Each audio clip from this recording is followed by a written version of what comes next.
Mohon kalau terus akan saniki lah ketika kebenaran itu ternyata tidak sesuai dengan perilaku pejabat atau perilaku sebuah pemerintahan itu kayak apa? Nah ini terus babu wujubil ingkar alal umara fima yukhalifu syarka wa tarki qitalihim ma sallallahu wa nahwi dzalik. Ini panduan bagaimana ketika kebenaran itu benturan dengan pejabat-pejabat yang korup, yang salah, dengan hukum-hukum pemerintahan yang salah itu gimana? Ini langsung kalau wajah hadisnya bahwa saat demikian kita wajib ingkar tapi tidak harus perang. Ini kalau wajah haddatsana Haddad bin Khalid, haddatsana Hammam bin Yahya, haddatsana Qatadah anil Hasan, Ad-Dubbah bin Mihsan, an Ummi Salamah, anna Rasulullah sallallahu alaihi wasallam satakunu umara'u fata'rifuna wa tunkirun faman arafa bari'a wa man angkara salima walakin man radiya wa taba'a qalu afala nuqatiluhum qala la ma sallab. Ini panduan saat kita sebagai orang soleh ngadepi pejabat-pejabat yang nakal misalnya. Satakunu bakal ana sapa umara'u pira-pira pemimpin, pira-pira amir, pira-pira pemimpin. Pemimpin ini bisa pejabat, bisa pemimpin kultural, pemimpin ormas, wae pemimpin umarau jamu amir. Fatarifuna mongko kenal sira kabeh tapi watung kiruna lan ingkar sira kabeh. Kowe iso kenal tapi ya ingkar karena ya mungkin perilakunya sing enggak bener. Faman arafa bari. Faman mongko te sapane wong arafa gelem kenal sapa man bari mongko bebas sapa man. Maksudnya kenal ya terus iso milah-milah mana yang baik, mana yang buruk. Waman disapani wong angkaro iku ingkar sapa man salima mongko selamat sapa man. Kowe ra kenal bupati utawa gubernur utawa pejabat sing korup sing nakal. Iku sing ingkar selamat. Lah sing ra selamat sapa? Melane mati korupsi ini iku. Walakin man radiya wa ta. Walakin man radiya tetapi nek sing ra selamat yo rido cocok wa ta ya anut wah cocok pinten. Mergo untuk bagi bagian. Satu rumah nonton biasa, biasa lah. Perkara ini ya. Walakir marrodian apa? Fataba. Lah ini antike Nabi. Beliau yaitu tadi ikut mayoritas. Nabi ditanya, kalau ketika kita melihat pejabat yang mungkar, yang enggak bener, afala nuqatiluhum? Ana ta ora merangi kita hum ing Umar? Napa boten diperangi nawon ya Rasulullah? Kudeta mawon. Wala gak usah Nabi laujo, laujo. Masallah selaginya mereka iso sholat. Ini menunjukkan gitu, bahwa ini loh, ini hadis sahih bahwa ajaran Nabi untuk melihat kemungkaran itu tidak ada yang ajarannya itu disuruh revolusi pakai kudeta tidak. Apalah nuqatiluhum jawab Nabi napa? Lah jangan. Apa tidak kita perangi ya Rasulullah? Jawab Nabi napa? Jangan. Tapi antike Nabi itu hanya punya syarat satu, lama sholat, selagi pejabat-pejabat itu masih sholat. Ini ngaji kelas tinggi, amun salah paham. Kenapa Nabi hanya minta syarat satu sholat? Bagi seorang Nabi, selagi dunia ini masih ada orang sujud kepada Allah, masih menjaga konstitusi agama yang berupa sholat, yang disembah masih Allah, itu masih normal. Mungkin pejabat itu punya kesalahan, dia korupsi, dia menggenjot rakyat, dia apa. Tapi selagi dia sholat, kata Nabi itu tidak boleh revolusi. Nah itu kan menjadi misteri. Apa kira-kira alasannya Nabi kok hanya bersyarat lama sholat selagi masih sholat? Kemungkinannya dua. Kemungkinan secara teori ulama lagi. Secara teori ulama, kalau ulang lagi, ini sudah di luar teori sosiologi, teori demokrasi masalahnya. Ini harus pakai teori ulama. Kalau teori demokrasi kan kalau mayoritas protes dan sah secara pemilu ya sah dia jabat, yang minoritas menjadi oposisi. Kalau dalam teori demokrasi kan gitu. Cuma kalau banyak teori demokrasi kan kalau satu Indonesia maling semua terus partai maling mayoritas ya yang jabat harus maling. Makanya kalau ingin BTS itu supaya legal, Indonesia jadi BTS bikin partai lonte itu kalau menang ya jabat. Karena yang dipakai demokrasi adalah suara terbanyak. Loh iya, terus resikonya demokrasi kan suara terbanyak harus dilegalkan mimpin kan. Kalau terbanyak gento semua ya harus. Makanya preman kemarin kalah sama jenderal kan dia kurang solid, dia harusnya orang jadi preman dulu semua. Bikin partai preman itu kalau mayoritas ya harus ya jabat. Nah ini saya bicara tentang teori ulama. Kenapa Nabi mensyaratkan jangan kamu revolusi, jangan kamu kudeta selagi mereka masih sholat. Bagi seorang nabi, bagi seorang ulama, bagi seorang wali, selagi makhluk yang di dunia ini masih bertautan dengan langit, bertautan dengan Allah, berhubungan dengan Tuhan, itu masih dianggap normal. Masih dianggap apa? Normal. Bukan benar loh ya, normal. Karena ya wa ma khalaqtul jinna wal insa illa liya'budun. Makanya caranya harus sholat. Karena masih normal. Artinya seorang nabi itu tidak jagal-jagal amat ketika seorang yang nakal itu masih sholat. Seorang yang zina masih sholat. Karena masih sholat itu artinya masih ngaku eksistensi Tuhan. Artinya dia masih ngaku eksistensi apa? Tuhan. Kalau sudah fasik tidak sholat itu sudah tidak ngaku eksistensi Tuhan. Dia bisa kecelok komunis atau ateis atau apa saja. Lebih parah lagi. Itu kenapa sirinya, kenapa dosa syirik begitu tidak diampuni, dianggap dosa terbesar karena memungkiri eksistensi apa?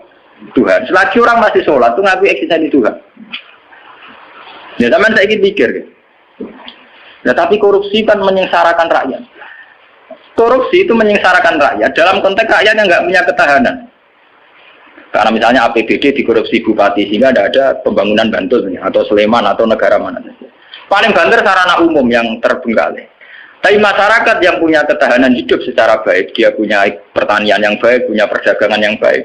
Itu pejabat korupsi hanya dia dosa saja dengan Tuhan karena rakyatnya punya ketahanan sendiri. Makanya Nabi berpesan semua kesalahan itu dimulai dari masyarakat tidak punya ketahanan. Alaikum anfusakum la yadurrukum man dhalla idza tadid.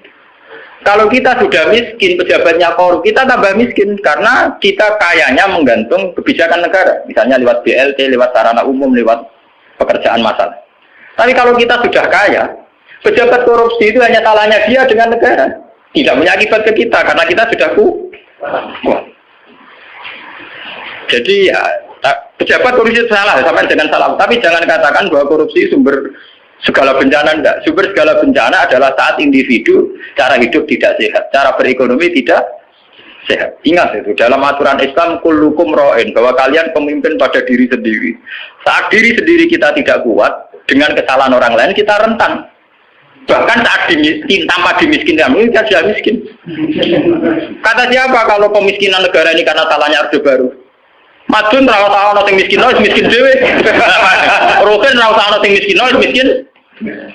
Idam Samawi rawat dolim ning rugen wis kere. Berarti kekerean ini bukan kesalahan kebijakan pemerintah. Kesalahan SDM kita kan. Memang pemerintah ikut memperparah pejabat, tapi jangan katakan begitu. Wis kali-kali nyalahno awam dhewe kok. Kita ini tanpa dimiskinkan orang sudah miskin. Tanpa didolimi orang sudah terdolimi oleh perilaku kita sendiri, oleh pilihan hidup kita sendiri. Ya orang salah sing melarat kok melarat. Nanti dari kaca kula, wah aku bar mergawe modal sak mungkin bangkrut, kowe bangkrut bar modal, aku sedurunge bangkrut. Kira iku wis bawaan. Wah, kira lateng. Artinya kira-kira kita ini adikan pejabatnya sudah hasil, itu ya tetap kere. Jadi Bupati Bantul, Cek Sleman, Cek dia, orang korupsi lah, yang kere tetap kere. Bukan repot, tapi nyala kosompo. Tunggalnya sistem pendidikan nasional dirubah nganti ngeluh mendiknas ya. Udah tarik SDM rendah atau Sinawi tetap bento. Sebelum ada paket-paket UNAS ya wis bento. Bento ini ora salah pemerintah, ora gelem belajar. Apa susah sih ora sekolah belajar dhewe maca-maca buku tak apa. Jadi kita ini kan bodoh sedurunge dibodhokno, melarat sedurunge dimelarat. Makanya Nabi itu tidak begitu fanatik dengan aturan-aturan sosial. Nabi sebagai Nabi hanya punya pesan lama selagi masih sholat. Selagi di alam raya ini masih ada orang yang mentautkan, yang mengkaitkan hubungan hidup di dunia ini dengan Allah, dengan Tuhan itu masih normal. Oleh Nabi dianggap masih normal. Jika Nabi kalau nyurati raja-raja ya kamu masuk Islam. Setelah Islam kamu selamat. Itu Nabi tidak ada syarat bahwa kamu harus menjadi rakyat saya, pengikut saya itu tidak. Karena ya seorang Nabi itu hanya butuh supaya dia manusia di alam raya ini punya tautan, punya hubungan dengan hukum Tuhan. Makanya Nabi ngendikan lama sholat, selagi masih sholat. Itu kemungkinan pertama. Kemungkinan kedua, Nabi masih berharap dengan sholat itu, kalaupun dia nakal, tidak nakal-nakal lama. Tidak mungkin seorang yang sholat istiqomah, kemudian nakal-nakal amat. Karena tidak mungkin dengan kekuatan sholat itu kemudian menjadikan perzinaan menjadi kebutuhan, menjadikan minum menjadi kebutuhan, paling aksiden. Kelebihannya orang sholat, kalaupun dia zina itu aksiden, gak kuat ngempet, kecelakaan. Apa nyabu gak kuat ngempet, kecelakaan. Dia tidak akan menjadikan kecelakaan atau kesalahan kayak zina minum sebagai kebutuhan. Itu beda dengan orang yang tidak beragama, bisa menjadikan fisik kebutuhan, minum kebutuhan, nyabu kebutuhan. Kelebihannya agama adalah sebuah kesalahan itu hanya aksiden, kecelakaan, kepleset. Mulanya dalam bahasa tasawuf darani kepleset. Dia berkomitmen anti zina cuma karena sebagai manusia tahu kepleset zina. Dia anti narkoba, kepleset narkoba. Dia tetap anti kemungkaran sebagai manusia, kepleset di kemungkaran. Itu beda dengan saat kita ateis atau komunis. Kita dari awal tidak percaya surga neraka, tidak percaya Tuhan, tidak percaya sanksi. Maka semua kesalahan ini ada salah, ada benar. Nah, itu tidak normal. Cara Nabi kalau kondisi sudah gitu itu sangat tidak normal. Paham ya? Makanya harus dibedakan kesalahan yang menjadi kebutuhan dengan kesalahan menjadi aksiden, hanya kecelakaan. Ya kalau Rokan sebagai sufi ya bukan merem, tapi sebagai uang ya kadang kecelakaan dulu orang ayu. Tapi dia yakin itu dosa, ya yakin dan ya istighfar. Itu kelebihannya agama kan gitu. Orang ya di ruang salah tapi balik meneh, salah balik meneh. Makanya bahasanya orang agama itu kan munib, orang yang mudah kembali. Ya karena kesasar barang mulai meneh. Jadinya munib, rojak. Agama itu ya syaratnya kan gampang kok munib, ya mudah kembali. Bar kesasar tidak balik meneh, kesasar meneh balik meneh. Lah sing repot nak ucul tenan ya. Ora mun parah dah niku. Makanya Nabi hanya punya syarat sholat. Maksudnya sholat ya itu terus sekarang saya buka lagi kemungkinan ketiga. Sholat di situ itu bisa bahasa secara personernya menyebut satu bentuk, ya bentuk sholat. Ada mungkin artinya itu institusi ibadah. Napa institusi napa? Ibadah. Selagi mereka masih membolehkan orang sholat atau selagi institusi agama itu masih boleh jalan. Karena kita hidup di negara macam-macam. Kalau di Indonesia presiden tidak sholat itu jelek. Coba kalau sampean warga Singapura atau sampean ditegur menjadi warga Thailand. Tentu kita sebagai muslim dipatani di Thailand hanya bersyarat yang penting pemerintahan tidak memberangus masjid. Yang penting pemerintahan tidak mengganggu aktivitas masjid. Makanya masalah saja artinya selagi tidak menghalangi institusi agama yang bernama sholat. Bisa saja pejabatnya itu tidak sholat. Kayak kita misalnya ditegur dari warga Thailand atau kita warga Singapura. Mungkin PM-PM-nya ada sholat, pejabatnya ada sholat. Tapi masalah bagi kita saat tidak sholat melarang orang sholat. Dan tidak menjadi masalah kita saat mereka ada sholat tapi tidak melarang institusi sholat. Paham ya? Artinya selagi masih tidak menghalang-halangi institusi agama yang bernama sholat, itu kita tidak usah revolusi. Kecuali kalau sudah menghalang-halangi sholat.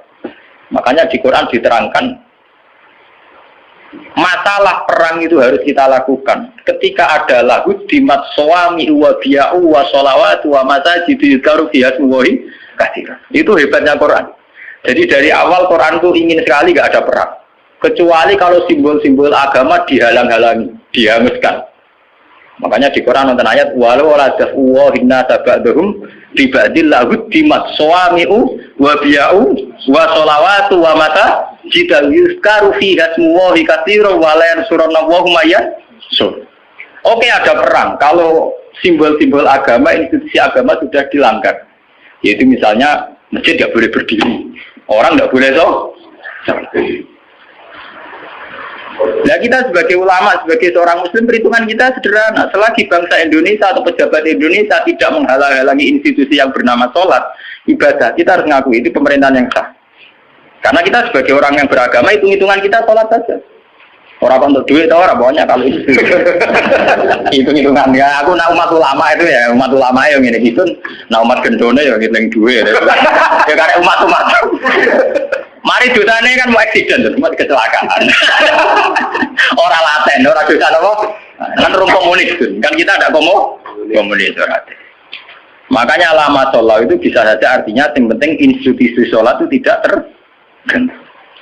Makanya banyak dulu ulama-ulama dulu yang hidup di Tashkent, di Azerbaijan.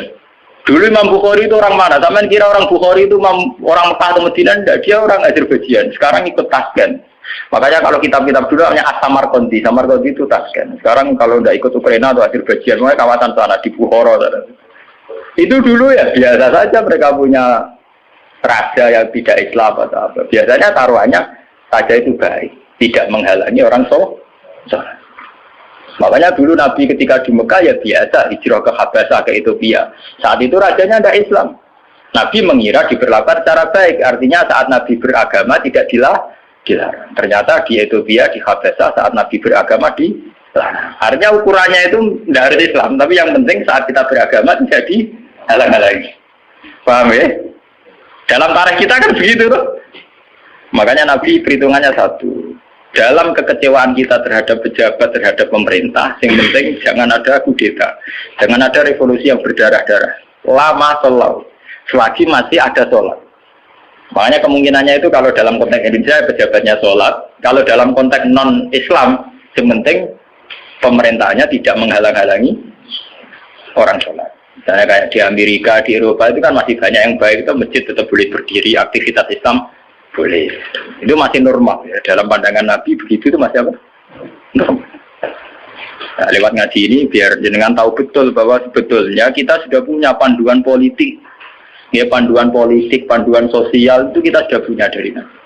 Ya masalahnya roh tahu orang tetap dan roh kita tahu orang lain tak ulang, mulanya tak ulang, mulanya kita ulang. Pentingnya ngaji ini biarnya kita tahu. Sebenarnya panduan-panduan itu sudah ada. Nah, bodohmu orang dibodohno wis bodoh lha iku malah perkara. Melarat dene tim larat wis napa? Mbok melarat ngenteni tim laratno wong. Jadi keren. Mau aku buang perut mari dhuwitku dibodohi wong keren. Tawangane melarate ngenteni dibodohi wong. Aja sampe ora tau ana sing bodohi wis malah lu parah. Ora tau dibodohi, ora tau bisnis kok melarat. Subhanallah. Melarat sing apik to. Ngenteni dibodohi wah, misalnya jadi kiai yang ngono di rival politik dijatuhno lagi jatuh keren, jatuhnya ngenteni dijatuh orang sing jatuh kawin blesek.